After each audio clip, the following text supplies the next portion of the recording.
প্রিয় ভিউয়ার্স আসসালামু আলাইকুম।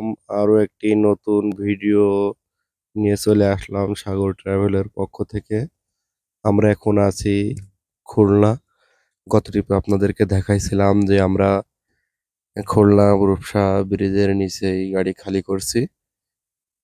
খালি করে আমরা রূপসা ঘাট থেকে গাড়ি লোড করছি। বিসমিল্লাহ সহিত আমরা গাড়ি খালি করে আবার লোড করে আমরা গাড়ি আবার ছেড়ে দিয়েছি। যেহেতু লোড পয়েন্টের ভিডিও খুব একটা বেশি করা যায় না, আনলোড পয়েন্টের ভিডিও খুব একটা বেশি করা যায় না, সমস্যা হয়। আমরা রূপসা থেকে গাড়ি লোড করে খদির বটতলা হয়ে বেরিয়ে আমরা এখন রূপসা ব্রিজের টোল দিচ্ছি। টোল দিয়ে আমরা গন্তব্যের স্থানে আবার রওনা দিয়েছি বিসমিল্লাহ শহীদ আপনাদের দোয়া ও ভালোবাসায়। টোল দেওয়ার পর আমরা এখান থেকে যাব আপাতত আজকে যতদূর পারি যাব, তারপরেও আমরা ইচ্ছা আছে যে ঝিনাইদহ কালীগঞ্জ পর্যন্ত যাব, ওই পর্যন্তই। তার আগে আরেকটা কথা আপনাদেরকে অবশ্যই বলে রাখি, যারা আমাদের চ্যানেলটিকে নতুন ভিডিওগুলো দেখছেন তাদের কাছে অনুরোধ করব অবশ্যই আমার চ্যানেলটিকে সাবস্ক্রাইব করবেন, লাইক করবেন, শেয়ার করবেন এবং কমেন্টের মাধ্যমে আপনাদের মূল্যবান মতামতগুলো জানাবেন। কোয়ালিফিকেশন কেমন, কোনো সমস্যা হচ্ছে কিনা বা ভাড়া কোনো সমস্যা হচ্ছে কিনা বা তেল কেমন খেলে, এগুলো অনেকে আপনারা প্রশ্ন করে থাকেন। এবং আমাদের চ্যানেলে নতুন নতুন গাড়ির ভিডিও আপলোড দেওয়া হয় এবং কোথায় যাচ্ছি, কোথা থেকে আসছি, কত টাকা ভাড়া পাচ্ছি, কতটুকু মাল আছে, সম্পূর্ণই আপনাদের সাথে আমরা শেয়ার করে থাকি। এজন্য আপনাদেরকে অনুরোধ করব, যারা আমাদের চ্যানেলটিকে দেখছেন নতুন, তারা অবশ্যই সাবস্ক্রাইব করবেন। তার আগে আরেকটা কথা যেটা আপনাদেরকে এখনো বলা হয়নি, সেটা হচ্ছে আমাদের আজকের গন্তব্যস্থান খুলনা থেকে দিনাজপুর পার্বতীপুর। আমরা গত ট্রিপে পার্বতীপুর গিয়েছিলাম, কিন্তু একটা কথা হচ্ছে সবসময় তো আর এক জায়গার মাল হয় না।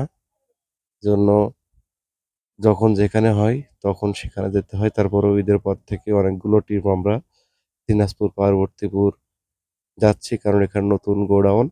এখানে গোডাউন ভর্তি অনেক সময় লাগবে, কারণ গোডাউন যখন বুক হয়ে যাবে তখন কিন্তু আর সেখানে সার যাবে না, অল্প অল্প যাবে। এই জন্য আমরা তখন আবার ভিন্ন পথ পরিদর্শন করব। আমরা খুলনা থেকে গাড়ি লোড করে দিনাজপুর উদ্দেশ্যে রওনা দিয়েছি। রূপসা ব্রিজের উপরে আছে, কারণ ব্রিজটা হচ্ছে অনেক উঁচু। এজন্য আমাদেরকে ধীরে ধীরে উঠতে হয় এবং ধীরে ধীরে নামতে হয় উঁচু উঁচু থাকার কারণে। অন্যান্য সময় দেখা যাচ্ছে যেগুলো আমাদের নিচেও রাস্তা, সেগুলো একটু জায়গা টেনে যাওয়া যায়। আমরা যাচ্ছি এবং আজকের ভাড়া আমরা পেয়েছি ছেচল্লিশ টাকা বস্তা, খুলনা থেকে দিনাজপুর। আশা করছি আপনারা ভাড়ার বিষয়টা জানতে পেরেছেন। আর ওখান থেকে আমরা ব্রিজ পার হয়ে এসে নওপাড়ায় চলে এসেছি। নওপাড়া উপহার ফিলিং স্টেশন। আমরা এখান থেকে গাড়ির তেল নেব। তেল নিয়ে আবার বিসমিল্লাহ সহিত টান দেবো, যেহেতু আমাদের হিসাবটা হয় নওপাড়া এবং আমরা ট্যাঙ্কি ফুল করি নওপাড়া থেকে। আমরা যেখান থেকে ভাড়ায় আসি না কেন, যে মাথায় যাই না কেন, আমাদের হিসাবটা হয় যশোর নোয়াপাড়া থেকে, কারণ নোয়াপাড়া হচ্ছে লোড পয়েন্ট। আমরা গত ট্রিপে দিনাজপুর গেছিলাম, ওখান থেকে আবার গাড়ি পঞ্চগড় থেকে লোড করে খুলনাতে গেছিলাম, খুলনা থেকে গাড়ি আনলোড করে লোড করে আবার এখানে এসে আমরা ডিজেল নিচ্ছি। এখানে নেওয়ার পরে আমাদের হিসাব হয়ে যাবে যে আমাদের কত লিটার তেল লাগলো, রোডে কত খরচ হলো এবং মহাজন কত পেলো, আমরা কত পেলাম। এখান থেকে আমাদের হিসাব কমপ্লিট হয়ে যাবে। আবার এখান থেকে আমাদের হিসাব নতুন করে আবার শুরু হবে বিসমিল্লাহ সহিত। যাক, আশা করছি আপনারা আমার ভিডিওতে যারা নতুন বা পুরাতন অনেক কিছুই বুঝতে পারবেন এবং বুঝতে পারছেন। আমাদের অলরেডি দেখতে পাচ্ছেন যে কত লিটার তেল গিয়ে চলে গেল। ৮৬ লিটার তেল ওভার হয়ে ৮৭ লিটার পড়লো। আমাদের আগের গাড়িটা লেগেছে ওই অবস্থা। যাক, আমাদের এখানে তেল লাগলো মোট ২২৮ লিটার। বিসমিল্লাহ শুধু ওখান থেকে গাড়ি ছেড়ে আমরা কালীগঞ্জ চলে আসছি। কালীগঞ্জ আসছিলাম রাত ৩টার দিকে, আমরা যাইনি।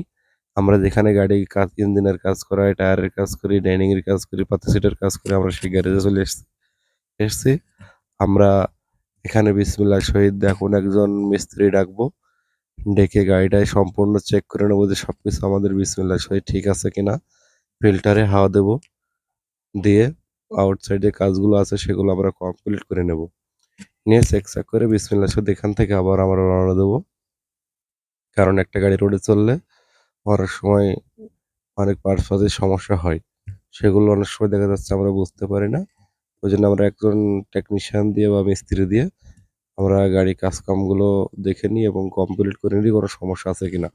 থাকলে সেগুলো তাৎক্ষণিকভাবে করে নিই। যাক আমরা গ্যারেজ থেকে গাড়ি বের করে বিসমিল্লাহ সহিত আমরা এখন কালীগঞ্জ থেকে ৭ কিলোমিটার আসছি বিষয়খালী তেল পাম্প। এখানে এসে আমরা গাড়িগুলো একটু পরিচর্যা করছি, যেমন গাড়ি একটু ময়লা হয়ে গেছে। আমরা টায়ারগুলো, রিংগুলো ধুয়ে নিচ্ছি এবং ক্যাবিন যেটা আছে এগুলো ধুয়ে নেব এবং তেলের ট্যাঙ্কি, হাওয়ার ট্যাঙ্কি যতদূর সম্ভব আমরা এখান থেকে পরিচর্যা করে ধুয়ে নেব।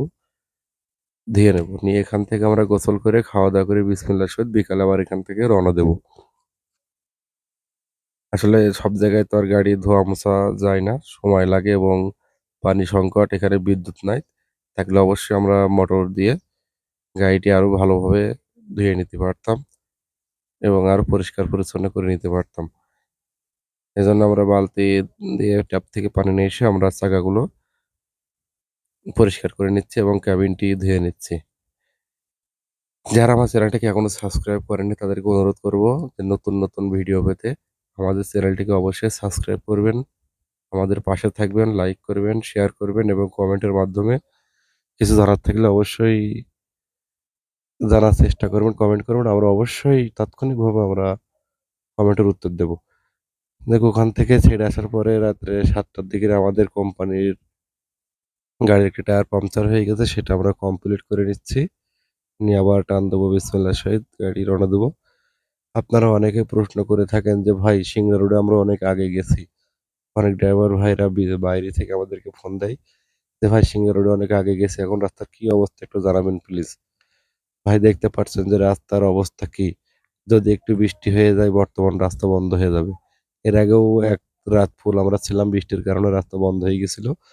আপনারা দেখতে পাচ্ছেন যে জায়গাতে আমি যাচ্ছি, এতটুকু জায়গার ভিতরেই ২ টা গাড়ি ক্রসিং করতে হবে। তাহলে বোঝেন যে কত কষ্ট। আর একটু ডানে বামে গেলেই গাড়ির অনেক বড় ক্ষয়ক্ষতি হয়ে যাবে। যাক আল্লাহর রহমতে আপনাদের দোয়া এবং ভালোবাসায় আজ পর্যন্ত কোনো সমস্যা হয়নি।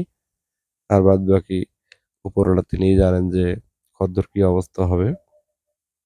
আপনাদের দোয়া এবং ভালোবাসা থাকলে অবশ্যই অনেকটা এগিয়ে যেতে পারবো। আর আপনারা আমাদের জন্য অবশ্যই দোয়া করবেন যেন আমরা ভালোভাবে রোডে চলতে পারি। দেখেন সিংড়া রোডের কি অবস্থা। কাজ চলছে কিন্তু অনেক ধীর গতিতে। এটাই। আবারও বলে দিচ্ছি আমাদের আজকে গন্তব্যস্থান দিনাজপুর, পার্বতীপুর। আমরা গত ট্রিপে ওখানে গেছিলাম কিন্তু লোড করছিলাম নোয়াপাড়া থেকে। আর এই ট্রিপে লোড হয়েছে খুলনা থেকে। গত ট্রিপে ভাড়া কত গেছিলাম সেটা আপনাদেরকে জানাইছিলাম এবং আজকে যেটা যাচ্ছে সেটাও অবশ্যই বলবো। ৳৪৬ প্রতি বস্তা ভাড়া যাচ্ছে। আমরা ৮০০ বস্তা মাল নিয়েছি। যাক বিসমিল্লাহর সহিত আমরা গাড়ি খালি হওয়া আনলোড পয়েন্টে আমরা পৌঁছাইছিলাম সকাল ৮টার সময়। এজন্য আমরা আর দিনের বেলায় ভিডিওটি করিনি। এখন আমাদের গাড়ি খালি হবে, পয়েন্টে লেগেছে। দেখতে পাচ্ছেন যে পয়েন্টে ভিড় আছে আমাদের কোম্পানির ২ টি গাড়ি। আমরা অল্প কিছুক্ষণের ভিতরেই মাল নামাতে শুরু করব। লেবাররা গাড়ি নামিয়ে একটু পানি খাইতে গেছে, একটু রেস্ট করছে ১-২০ মিনিট। তারপরে বিসমিল্লাহর সহিত আমাদের গাড়িটি খালি হওয়া শুরু হয়ে যাবে। আপনার দোয়া ও ভালোবাসা আমরা আজকে সিরিয়াল করছিলাম। আমাদের কোম্পানির ৩ টা গাড়ি ১০, ১১, ১২। যাক আলহামদুলিল্লাহ আমাদের গাড়িটি খালি হয়ে যাচ্ছে একটু দেরি হলেও। আল্লাহর অশেষ রহমত। এই যে আমাদের কোম্পানির আরেকটি গাড়ি এইটি খালি হয়ে গেছে। খালি হয়ে অপেক্ষা করছে আমাদের ২ টা গাড়ি খালি হওয়ার জন্য। ২ টা গাড়ি খালি হয়ে গেলেই আমরা অবশ্যই এখান থেকে রওনা দেবো বিসমিল্লাহর সহিত। আর এখান থেকে গাড়ি খালি করে পরবর্তী ভিডিও আপডেট অবশ্যই আপনাদের জানাবো যে আমরা এখান থেকে কোথায় যাবো, কি লোড করছি, কত টাকা ভাড়া পাচ্ছি, সম্পূর্ণই আপনাদেরকে জানাবো। সে পর্যন্ত অবশ্যই আপনাদের ভিডিওটি দেখতে থাকবেন এবং যারা নতুন লাইক, কমেন্ট, শেয়ার করবেন, সাবস্ক্রাইব করবেন।